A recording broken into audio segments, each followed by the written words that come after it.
Bismillahirrahmanirrahim. Assalamualaikum warahmatullahi wabarakatuh. Apa kabar semuanya? Semoga dimanapun kita berada, kita tetap dalam lindungan Allah Subhanahu wa Ta'ala. Sebelumnya, perkenalkan, nama saya Dipa Isti sebagai moderator. Di samping saya ada Bapak Ujang Akrom. Selamat siang, Pak. Siang. Saya akan membacakan riwayat hidup beliau. Nama Ujang Akrom SHI. Tempat tanggal lahir Subang 28 Oktober 1982. Alamat Sukaresmi RT 04 RW 01. Akun sosmed ujang.akrom@yahoo.com. Riwayat pendidikan RI Akraudatul Muqtadi MTS Al-Fatah MA Al-Husna Cisalak S1 di STAI Miftahul Huda. Pengalaman organisasi BUMDes Mekarjaya Berkarisma. Pengalaman kedinasan penyuluh agama Islam. Hobi menulis. Moto hidup mulai dari diri sendiri. Baik, kita akan memulai materinya, yaitu tentang sadar hukum. Waktu dan tempatnya saya persilakan. Assalamualaikum warahmatullahi wabarakatuh. Pada kesempatan LS kali ini di SMA Santomreng, saya akan memberikan sebuah materi, yaitu sadar hukum. Mari kita lihat itu dengan tema bersikap sesuai ketentuan hukum yang berlaku.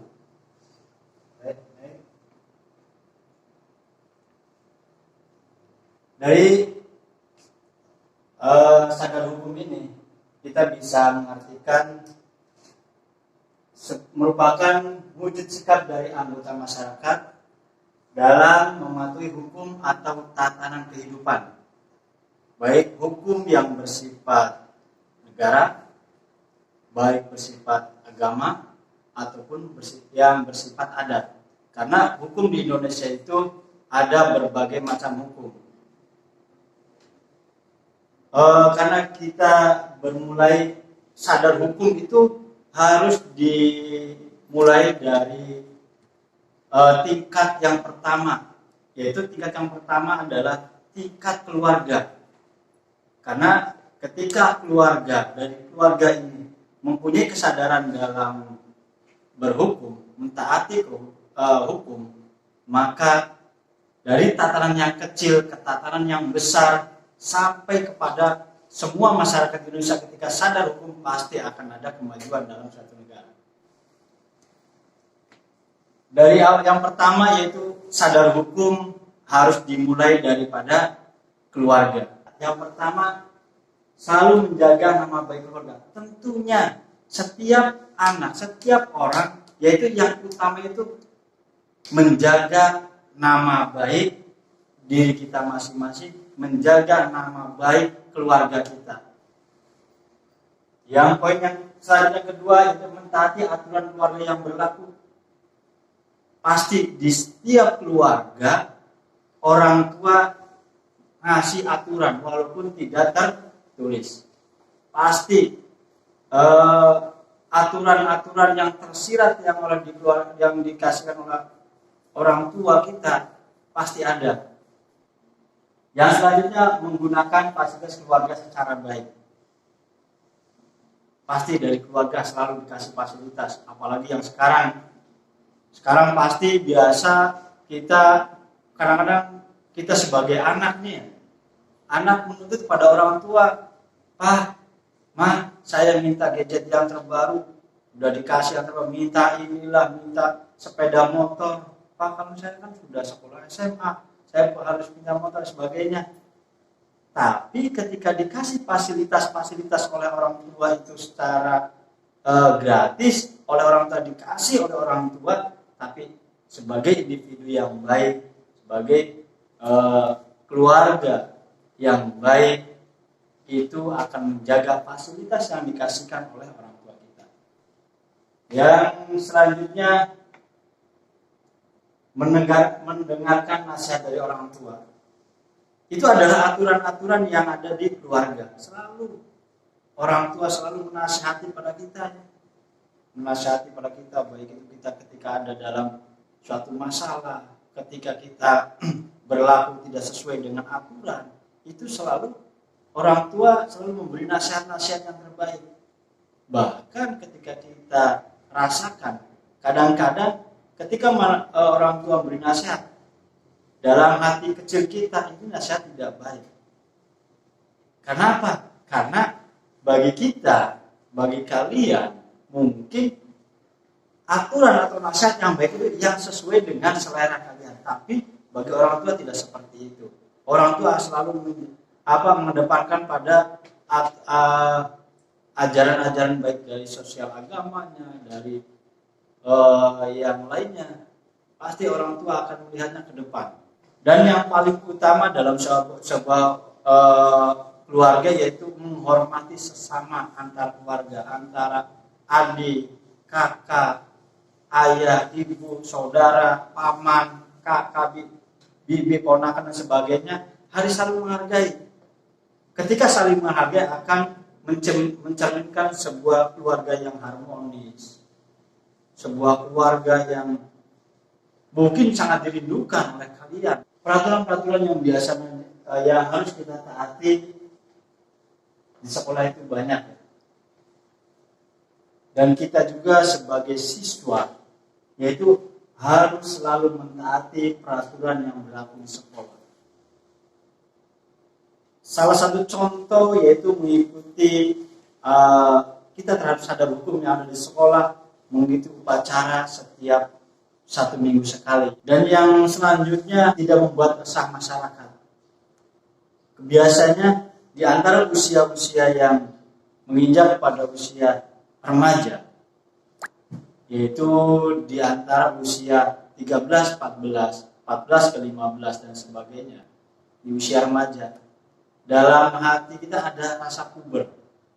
Yang bisa puber ini kadang-kadang tidak menyampingkan persoalan-persoalan atau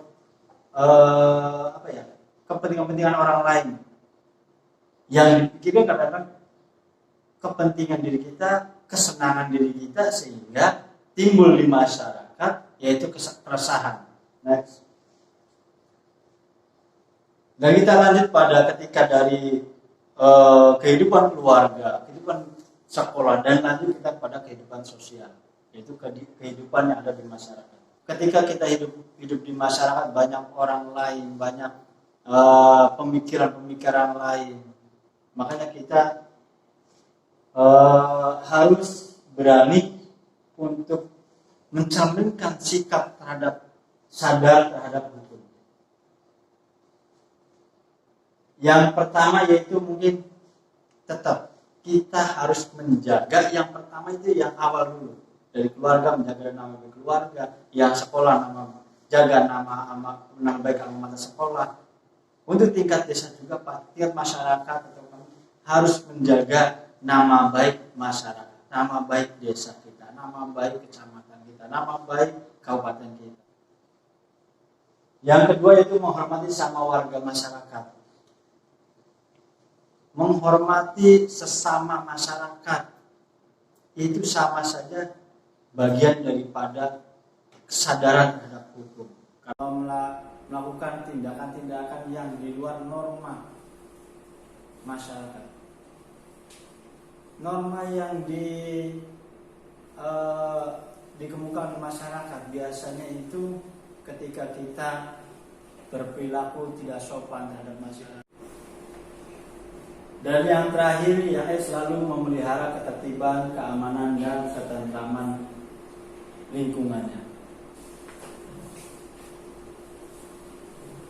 Dan yang terakhir, setelah tadi dari lingkungan keluarga, sekolah, masyarakat, lalu kita menyebarkan yang lebih luasnya, yaitu kita sadar hukum terhadap ketentuan hukum, undang-undang, sampai di lingkungan negara.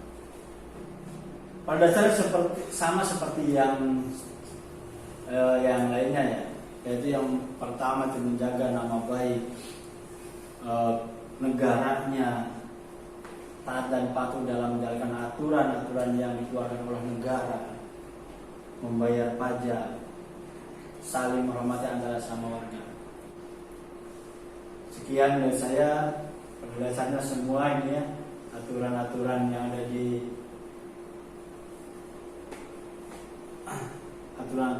negara, walaupun negara kita yaitu biasanya dalam satu negara itu Indonesia banyak aturan-aturan warisan dari kolonial, tapi tetap selalu negara itu selalu ingin memberikan suatu hal yang lebih baik pada kita, sehingga selalu aturan-aturan itu dirubah, diamandemen.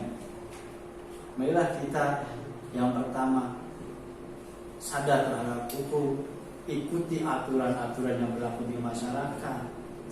Karena ketika kita mengikuti aturan dari masyarakat, dengan sendirinya kita merasa sadar dengan hukum. Ketika satu orang sadar hukum dan yang lainnya akan juga sadar juga, lama-lama ketika dikumpulkan menjadi suatu, terbentuk sebuah masyarakat yang sadar hukum, lalu dari masyarakat itu kan pasti menimbulkan suatu kemajuan pada negara tersebut.